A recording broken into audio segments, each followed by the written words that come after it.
Ikaw po ay tatanungin na sa ating kapanahunan, sino yung sikat na world leader na iyong alam?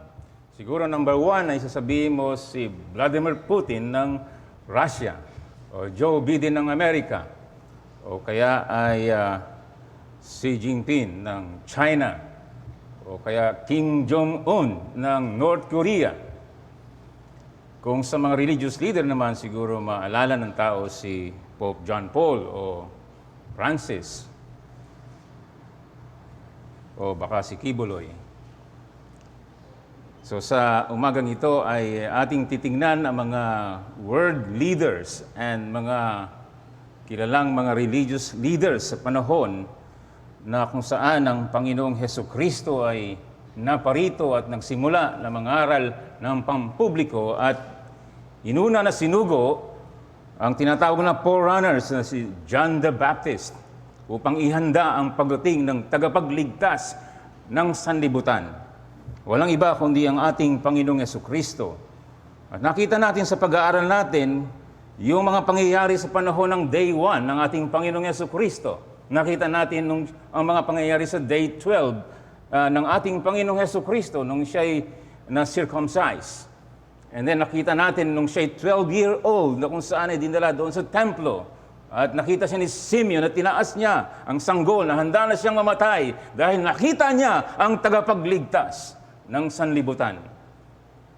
At si Ana ang manunubos.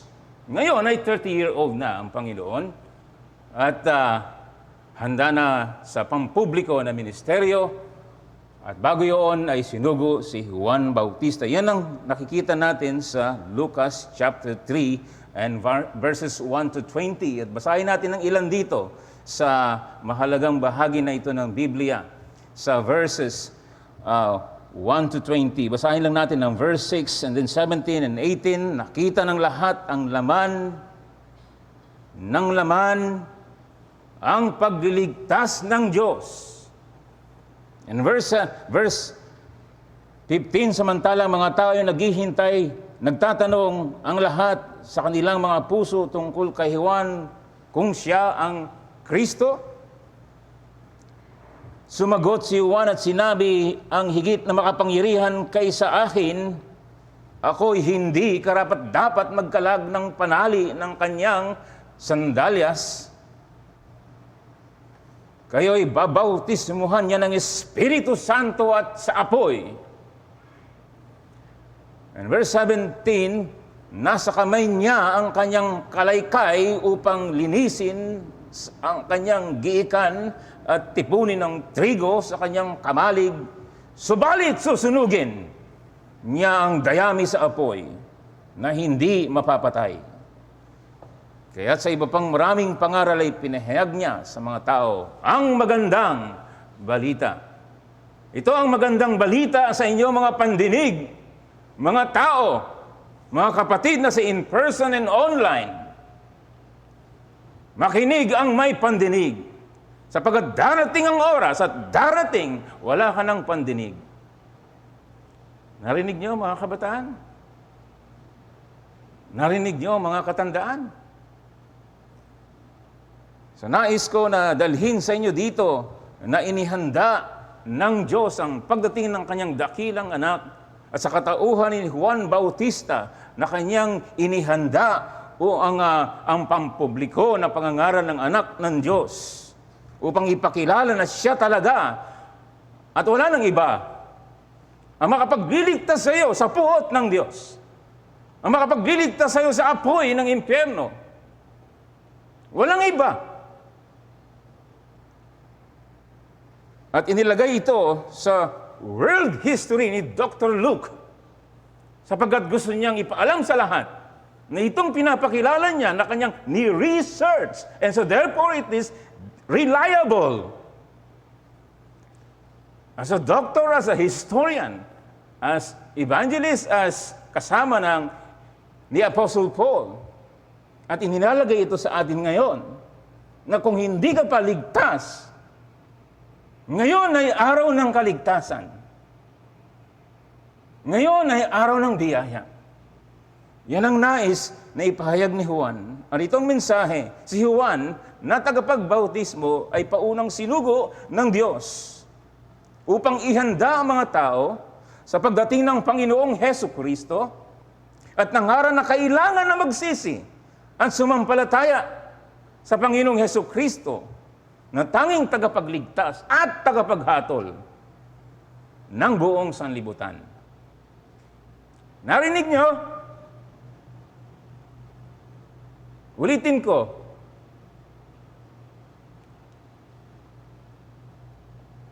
Ang nais na sabihin ng Diyos sa iyo na may buhay pa. Isang araw ikaw'y mamamatay. At mga magulang, ipaintindi niyo yan sa inyong mga anak. Na ang Diyos ay hindi tumigil sa kanyang layunin mula sa walang hanggang na magpadala ng tagapagligtas sa planet Earth sa mga tao na itatapon sa apoy, bata at matanda, kapag hindi sila naligtas. Mas importante ang kaligtasan sa science and technology. Anumang pag-aaral ng tao sa sanlibutan. Na si Juan na taga-bautismo ay paunang sinugo ng Diyos upang ihanda ang mga tao sa pagdating ng Panginoong Hesukristo at nangaral na kailangan magsisi sa mga kasalanan at sumampalataya. Ngayon, sa Panginoong Hesukristo na tanging tagapagligtas at tagapaghatol ng buong sanlibutan. May gabay lang akong 5 dito. Number 1, yung pangangaral ni Juan na tagabautismo sa verses 1 to 3. And verses 7 to 14, yung pagtugon ng mga tao sa pangangaral ni Juan na tagabautismo.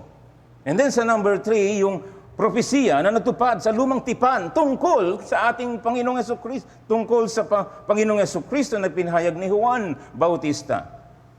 And number 4, yung paghahanda ni Juan na tagapagbautismo sa pagdating ng Panginoong Hesukristo, itinuturo niya talaga sa mga tao siya at wala nang iba. At sa panghuli, makita natin ang paghihirap ng tapat na tagapangaral. Ang paghihirap ni Juan na tagabautismo sa verses 19 to 20, siya ay nabilanggo at napugutan ng ulo alang-alang sa Panginoong Hesukristo. And number 1, makita natin dito sa pangangaral ni Juan na tagabautismo kung paano sa umpisa ay inilagay dito ni Lucas ang mga world leaders, secular, and then religious leaders. Ano ba ang purpose niya dito sa verses 1 and 2 sa ika-5 taon ng paghahari ni Tiberius Caesar, si Poncio Pilato na gobernador ng Judea at tetrarka sa Galilea, si Herodes at ang kanyang kapatid na si Felipe na tetrarka sa lupain ng Iturea, Traconite at si Lysanias at tetrarka ng Abilinia sa panahon ng pinakapinunong pari na sina Anas at Caiaphas. Kung hindi ka masyado nagbasa ng Biblia, hindi ka masyadong pamilyar sa mga pangalan na ito, umpisahan mo na. At kung ikaw naman ay matagal na nagbabasa, itong mga taong ito, inilagay ni Dr. Luke dahil gusto niyang ilagay sa history, sa world history, ang tagapagligtas natin ng Panginoong Hesukristo. And so therefore, makikita dito sa bawat iglesia ang puso ng Panginoon na ipinahayag kay Lucas. Ang puso niya, ang misyon ng iglesia, ipahayag ang Panginoon tagapagligtas sa lahat ng sulok habang ikay buhay pa. Sapagkat ikay mamamatay at sila'y mamamatay. Narito ang magandang balita. 2,000 years ago, kompleto ang Biblia, mas maraming impormasyon. Anong ginagawa mo? Naghihintay ka ba ng kamatayan mo at kamatayan nila?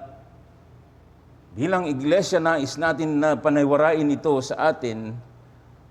Ang commander-in-chief natin na nagsabi, Matthew 28, verse 20, verse 16 to 20, go! Make disciples of all nations, baptizing them in the name of the Father and of the Son and of the Holy Spirit, teaching them all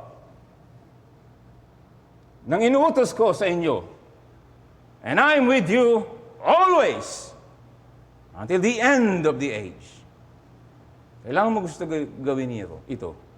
Gusto ko ipakita sa iyo mga kapatid dito kung bakit hinighlight dito itong mga tao na ito na mga dakila sa pananaw ng sanlibutan. Gusto niyang ipahayag dito, sa gitna nito, dumating ang salita ng Diyos upang ipakilala ang sinabi niya sa kanyang Volume 2. Sa Book of Acts 4 verse 12, walang kaligtasan sa kanino man, sapagat walang ibang pangalan sa ilalim ng langit na ibinigay sa mga tao na ating ikaliligtas.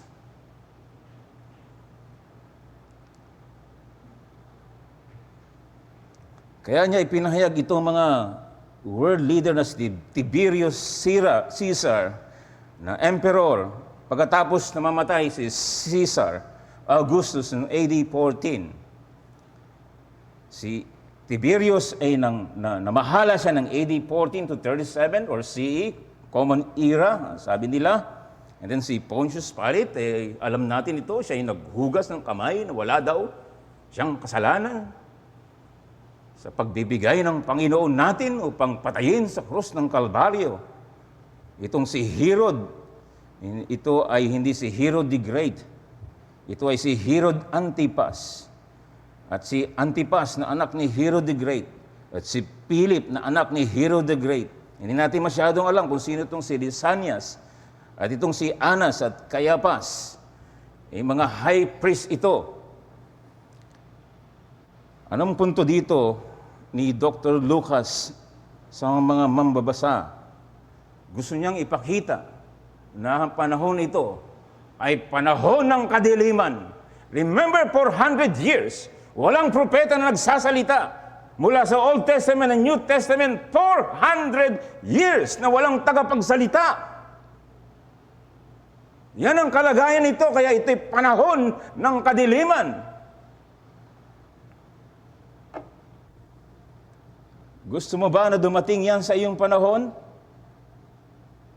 Dumating yan sa panahon ng lumang tipan, na kung saan sinabi ni unang Samuel chapter 3 verse 1, ang batang si Samuel ay naglingkod sa Panginoon sa harap ni Eli, at ang salita ng Panginoon ay bihira.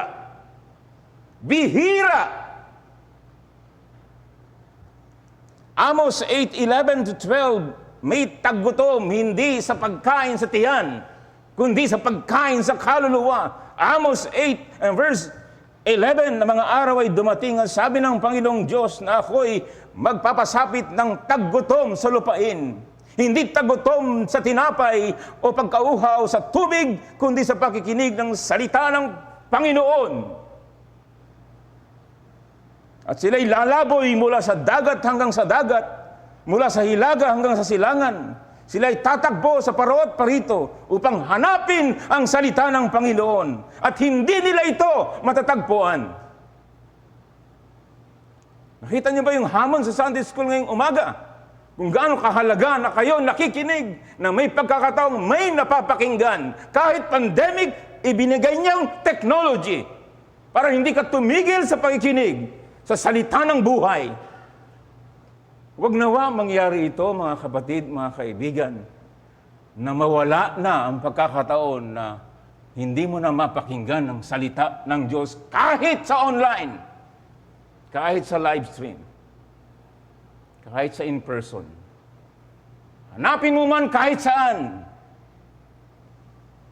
wala kang mapakinggan. Alam mo ang epekto nito kung di ka kumakain sa isang araw para sa ating katawan. Alam mo ang epekto nito na ikay magkakasakit at ikay mamamatay. At may kaluluwa ka na hindi mamamatay magpakailanman, na kailangan mong kumain ng salita ng Diyos. Matthew 4 verse 4, hindi lamang sa tinapay nabubuhay ang tao, kundi sa bawat salita ng Diyos. Tanong ko sa inyo, anong naging ugali mo sa panahon ng pandemic, almost 2 years? Binigyan ka ng technology. Hindi tumigil ang mga pastor ninyo sa pulpito nito, kahit mga bangko lang harap namin. Ipinarating sa iyo ang salita ng Diyos upang ikaw ay maligtas. Upang ikaw ay makatakas sa darating na apoy na darating. O mga kapatid, mga kaibigan, Ito ang highlight ni Dr. Luke. Gusto niyang ipakita itong madilim na panahon na ito. Mga world leaders and religious leaders na hindi gumagabay sa tao patungo sa tunay buhay na Diyos. Gusto mo ba ng ganyan mga leaders sa iyong buhay?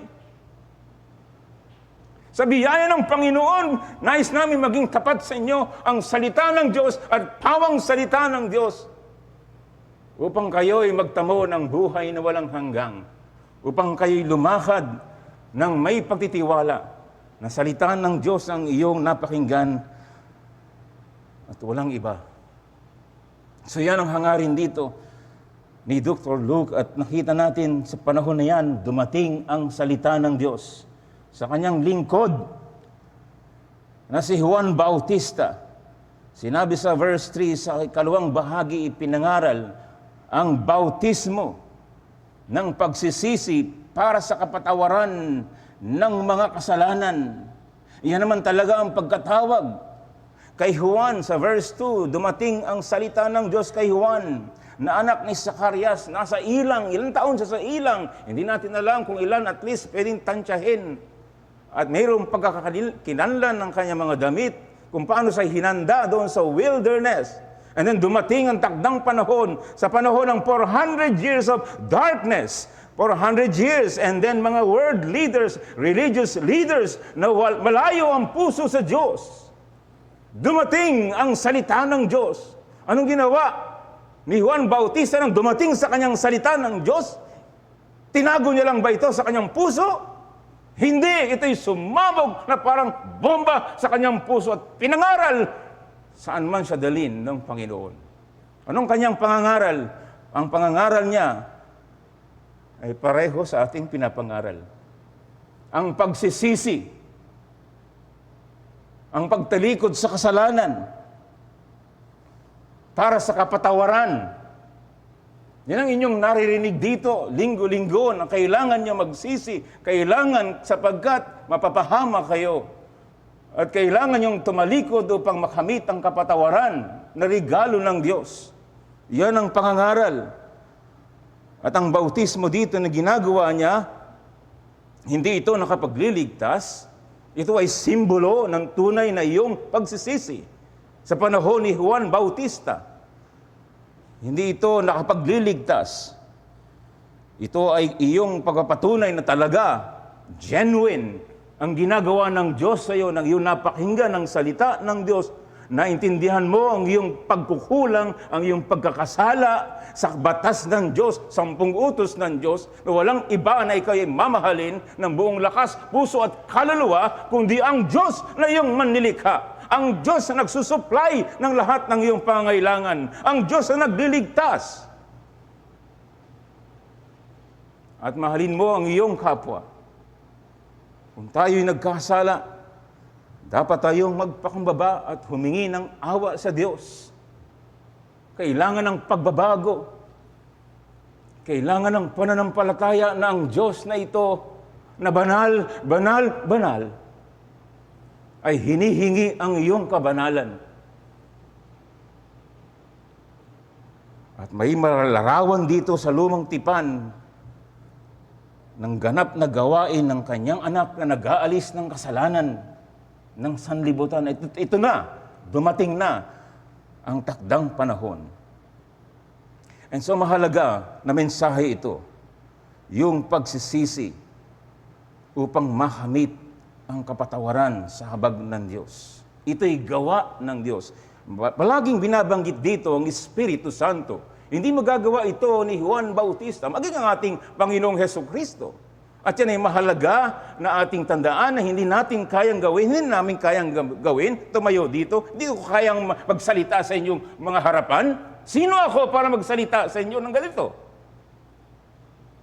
Pero sa tulong ng Banal na Espiritu Santo, nais naming ihatid sa inyo ang kanyang salita upang kayo ay magsisi sa lahat ng inyong mga pagkakasala, maliit man o malaki. At purihin ng Diyos, ngayon sa kasaysayan natin, maliwanag na, sobrang liwanag na kayang patawarin ng Diyos ang lahat ng ating pagkakasala. na nagdudulot sa atin ng guilt, ng paghihirap, ng panganib, ng puot ng Diyos. Subalit may ginawa ang Diyos sa krus ng Kalbaryo upang maalis ang puot niya, upang maalis ang guilt, ang galit niya, ang panganib niya, at palitan ito ng buhay na walang hanggang. Yan ang aming pakiusap sa inyo. Anong kalagayan mo ngayon? May tinatago ka bang kasalanan? May mga kasalanan ka ba na hindi mo pa pinagsisisihan? Hindi mo kayang itago yan. Ang Diyos ay soberano sa lahat. Kaya ginagamit niya itong paraan na ito upang ipahayag sa iyo na nagmamahal siya. Ayaw niya ikay mapahamak. Ayaw niya mahuli ang lahat bago ka magsisi. Nais niya ngayon na. Dahil siya'y nahahabag sa iyo, siya'y nagmamahal sa iyo. So nakita natin dito na merong sense of urgency. Nang dumating ang salita ng Diyos sa kanya, ipinahayag niya agad ito. Sa lahat, kahit nasa panganib ang kanyang buhay na hindi tatanggapin ng mga leader na makapangyarihan sa panahon na yon. Dumating ba sa iyo ang salita ng Diyos? Dumating sa iyo. Pero ano ang tugon mo sa salita ng Diyos? Sa habag ng Panginoon bilang iglesia, dumating sa atin ang salita ng Diyos. Napakaraming kulto sa ating kapanahunan. Napakaraming nagtuturo ng kamalian. Hindi ikaw, ako, mas mabuting tao kaysa kanila. Nahabag siya ipakita sa atin dito. Ang mga tinitindigan ng ating mga ninuno, mga reformer na nag-alin ng kanilang buhay, alang-alang sa katotohanan. Dumating sa atin ang salita ng Diyos. And so meron tayong responsibilidad dito na ito'y ating ipahayag saan man may pagkakataon. Sa verses 7 to 9, nakita natin ang pagtugon ng mga tao sa makapangyarihan at straight to the point na pangangaral nitong si Juan Bautista. In verses 7 to 9, kaya't si Juan, sa napakaraming tao na dumating upang magpabautismo sa kanya, kayong lahi ng mga ulupong. Ang tindi, no? Sabihin ko to sa inyo, palagi ko magagalit talaga kayo sa akin, ano? Pero ganun, ang katindi siya. Kayo mga lahing mga ulupong. Sino nagbabala sa inyo na tumakas sa puot na darating? Kaya't mamunga kayo ng karapat-dapat na pagsisisi. Huwag ninyong sabihin sa inyong sarili, si Abraham ang aming ama. Sapagkat sinasabi ko sa inyo na magagawa ng Diyos na magbangon mula sa mga batong ito upang maging anak ni Abraham. Ngayon pa lamang ay nakalagay na ang palakol sa ugat ng punong kahoy. Kaya ang bawat punong kahoy na hindi nagbubunga ng mabuti, pinuputol at inatapon. Imaginin mo, ikaw ay nakikinig doon. At sinabihan ka, ulupong! Gusto mo magpabautismo? Good!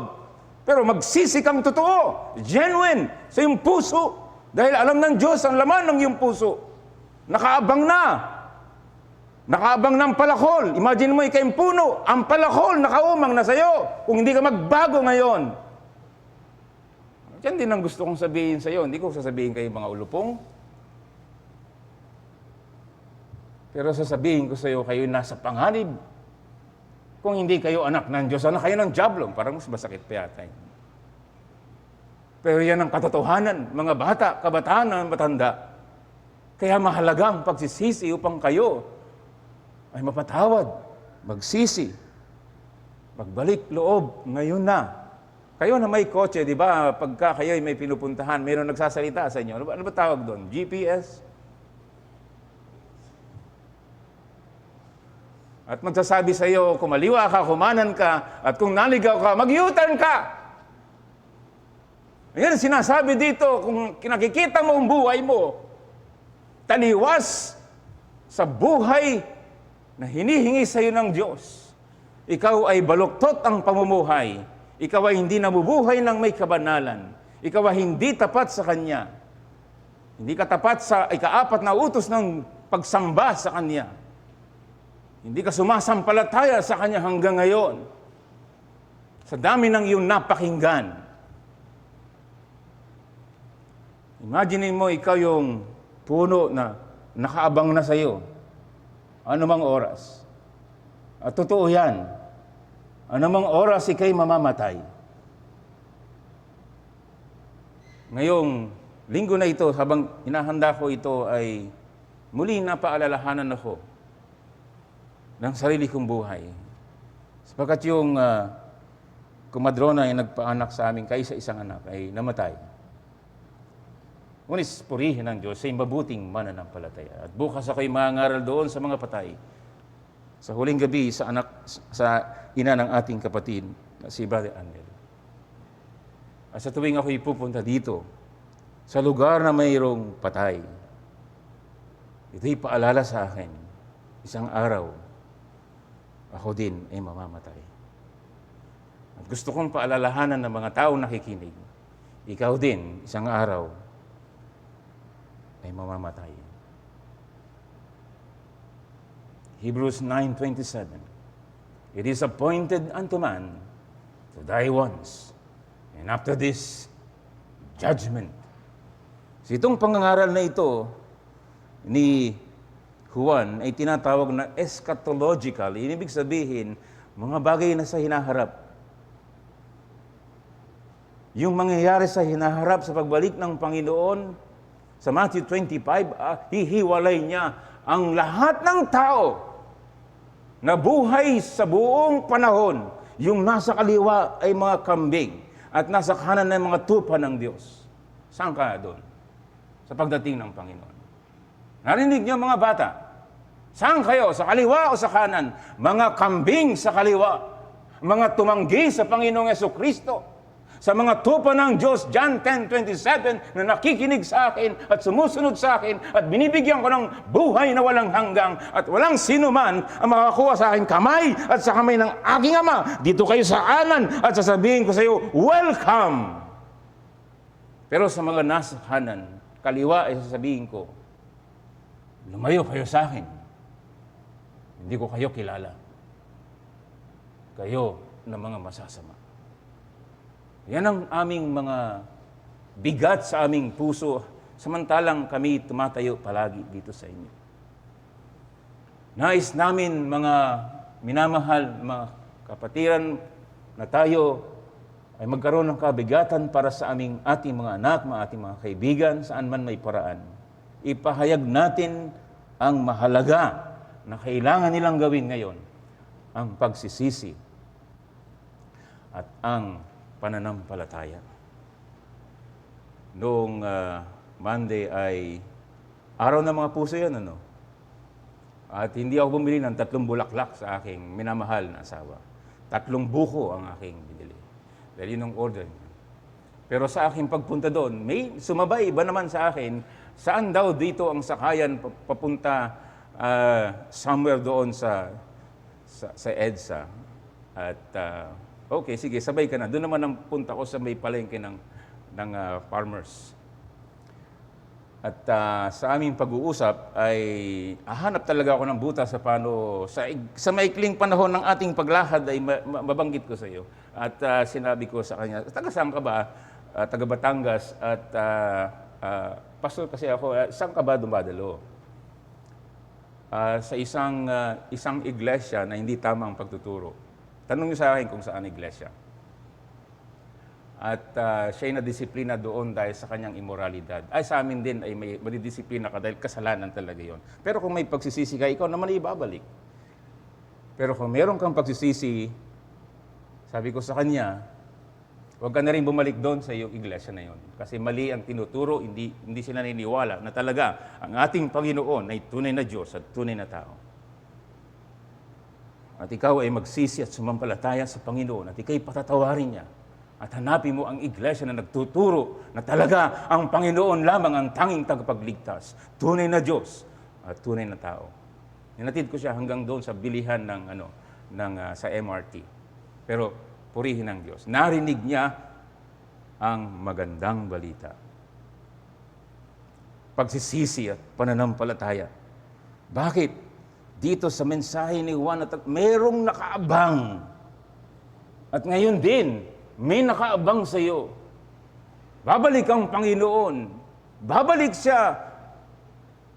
Kagaya ng magnanakaw na hindi mo alam kung kailan, pero darating. May nagsabi ba sa inyo na 11:30, nanakawan ko kayo, okay? May narinig ka bang ganun? Alam mo, anytime. At ang Panginoon ay babalik anytime. At sinabi ito ng Panginoon sa kanyang pagtuturo mismo na sa panahon ng kanyang pagbabalik, ang mga tao ay abala. Abala sa mga gawain sa lupa, ng pag-aasawa, ng lahat ng gawain. Sa panahon ni Noah, ang mga tao ay nilunod ng Panginoon sa pamamagitan ng baha sapagkat wala silang panahon sa Diyos. Wala silang panahon sa pangaral ni Noe, magbalik kayo sa Diyos, magbalik loob kayo sa Diyos. Enjoy lang, enjoy. Enjoy. Then dumating ang takdang panahon. 8 lang ang naligtas sa panahon ni Noe. Ganyan ang ginamit ng Panginoon ng paglalarawan na kung saan, kung hindi ka handa, ikaw ay mapapahamak. So yung mga tao ay sumagot dito at maganda itong tugon nila. Sa verse 10 and verse 14, ano ang dapat naming gawin? Ay maganda talaga yon. Yun ang tama. Ano ang dapat naming gawin? Merong tunay na ebidensya na gumagawa sa iyo ang salita ng Diyos na iyong napakinggan. Gumagawa ang Espiritu Santo sa iyo upang ituwid ang iyong mga pagkakasala sa harapan ng Diyos. Ano ang dapat mong gawin?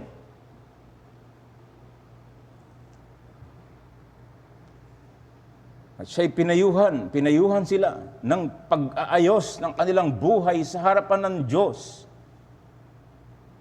Ano ang dapat naming gawin? Ayusin ninyo ang buhay ninyo sa harapan ng Diyos. And take note, itong sa verse 11 ay mga ordinaryong tao ito na ayusin ninyo na kayo'y maging mabuti at maging mapagbigay sa mga bahagi na binigay sa inyo ng Diyos. And verse 13, itong mga nagkokolekta ng mga tax, ayusin ninyo, maging matuwid kayo sa inyong paniningil.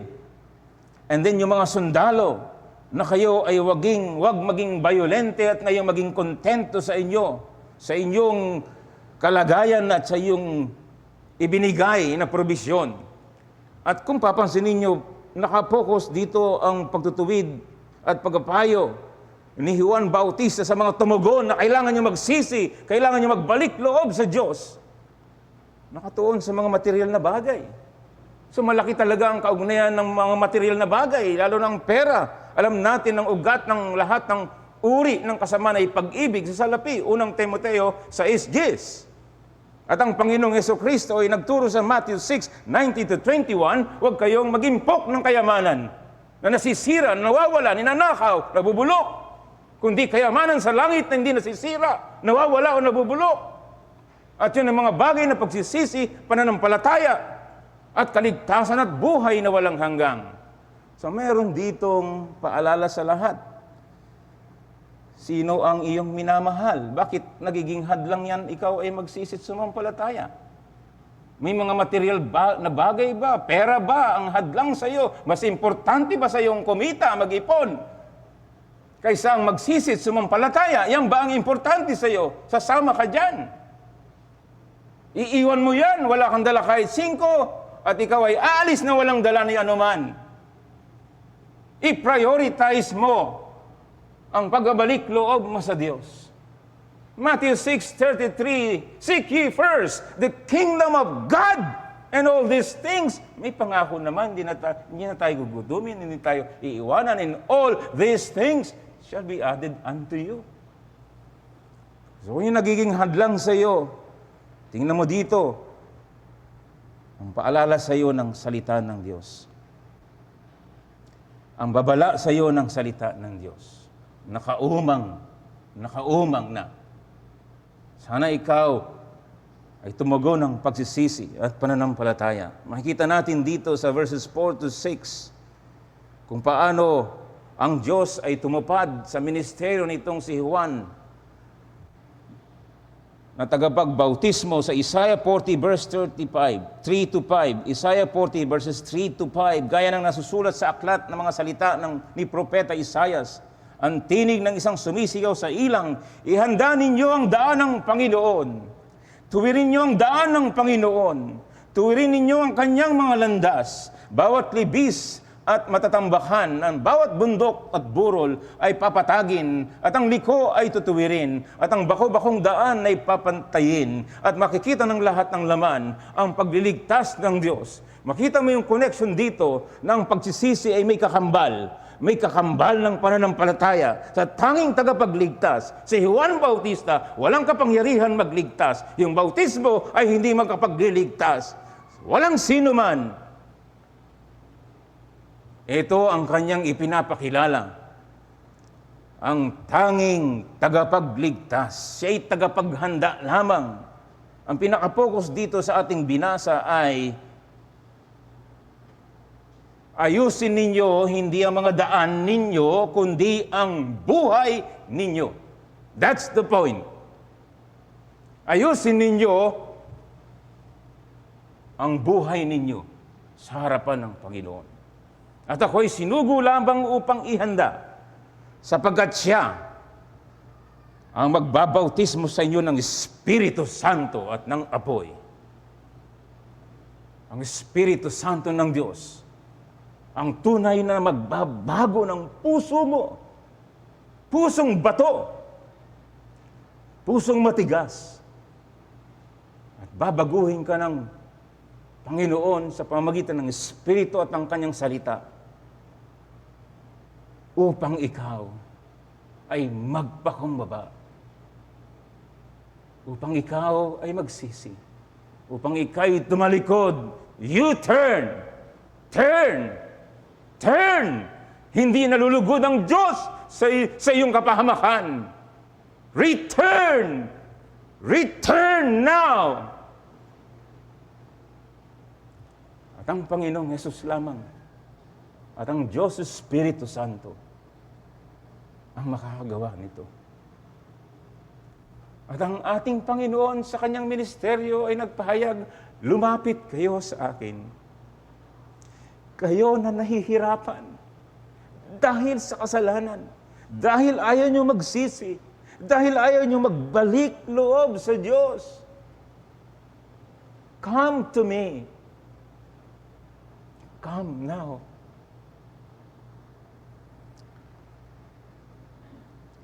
So sa verses 15 to 18 ay kanyang tinuro ang ating Panginoong Hesukristo na hindi lang tagapagligtas, sapagkat sinabi niya, nasa kamay niya ang kanyang kalaykay upang linisin ang kanyang gikan at tipunin ng trigo ng kanyang kamalig, subalit susunugin ang dayami sa apoy na hindi mapapatay.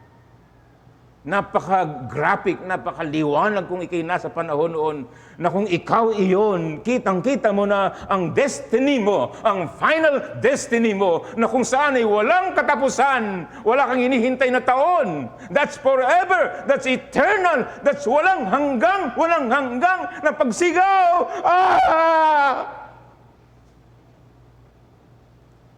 Non-stop.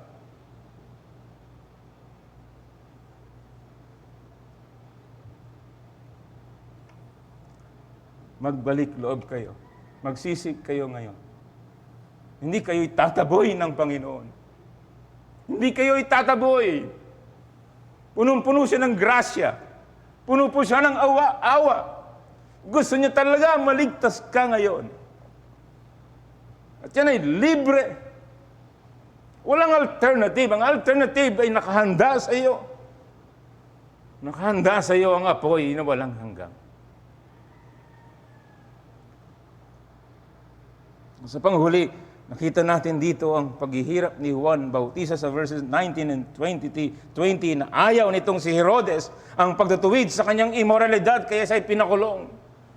And then eventually, naputulan siya ng ulo. Sa atin mga ninuno bilang mga Reformed Baptist, marami tayong mga ninuno na nag-alay ng kanilang buhay Alang-alang sa pananampalataya, alang-alang sa pangangaral na kailangan mo magsisi at magbalik loob sa Diyos. At hindi nila inisip na mas mahalaga ang kanilang buhay. Kung ipahintulot ng ating Diyos, mangyari ito sa atin, sa ating kapanahunan. Handa ba tayo alang-alang sa Panginoon na ipahayag ang magandang balita, ang ebanghelyo, ang kautusan na hindi natin sinunod, subalit ang Panginoong Hesus ang tumupad nito para tayo ay matubos at maligtas.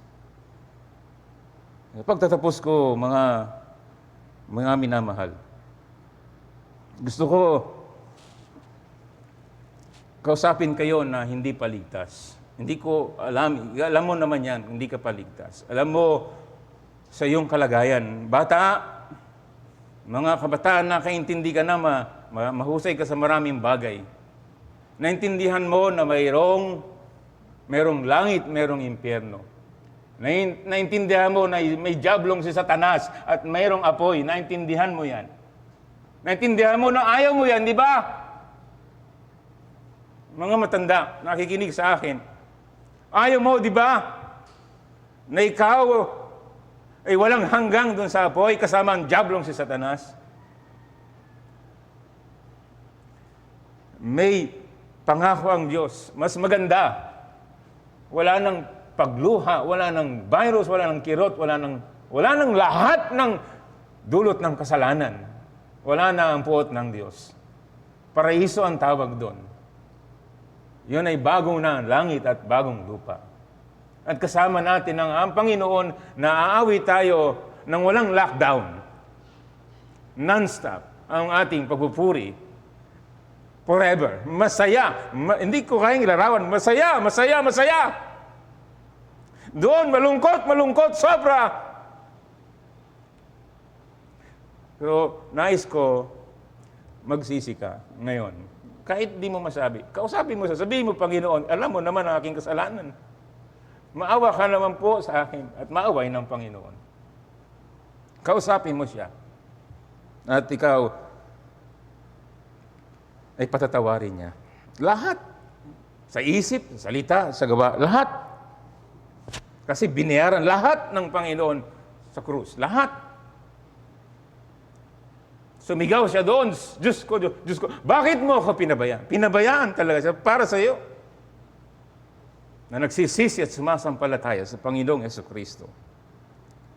So yun ang pakiusap ko sa inyo. Bago mahuli, hindi pa tapos ang virus. Tandaan mo yan, hindi pa tapos. May vaccine ka o wala. Pero alam natin, may disgrasya din nangyari. May mga sakit nangyayari. Para sa atin ng mga mananampalataya, para sa atin ng iglesia. Nakita niyo ba? Dumating ang salita, pinahayag, saan man may pagkakataon. Kaya mahalaga sa atin ang pagsunod sa utos ng Panginoon. Anong gagawin mo sa talento mo? Anong gagawin mo sa iyong mga resources? Hindi ka laging buhay, ikaw ay mamamatay. At tayo ay mamamatay. Mga taga-pangaral, mamamatay. Kami mamamatay. Mga dapat nating turuan, dapat pangaralan ngayon na mamamatay. Aanihin pa ang damo kung patay na ang kabayo. Kailangan nilang marinig ang pagsisisi at pananampalataya. Now na. Now na. Sapagkat ikaw, ako ay mamamatay. Gawin natin ito para sa kanyang kalawalatian at kapurihan. Purihin ang Diyos. Tayo manalangin. O Ama namin na nasa langit. Mahabag ka, Panginoon. Patawarin mo kaming lahat sa aming mga kasalanan. Bigyan mo kami ng pagsisisi at pananampalataya. Purihin ka sa iyong bugtong na anak na aming Panginoong Hesus, na tanging tagapagligtas. At may babala, siya din ay tagapaghatol. Makaligtas nawa ang lahat. Purihin ka sa pangalan ng Panginoong Hesus. Amen.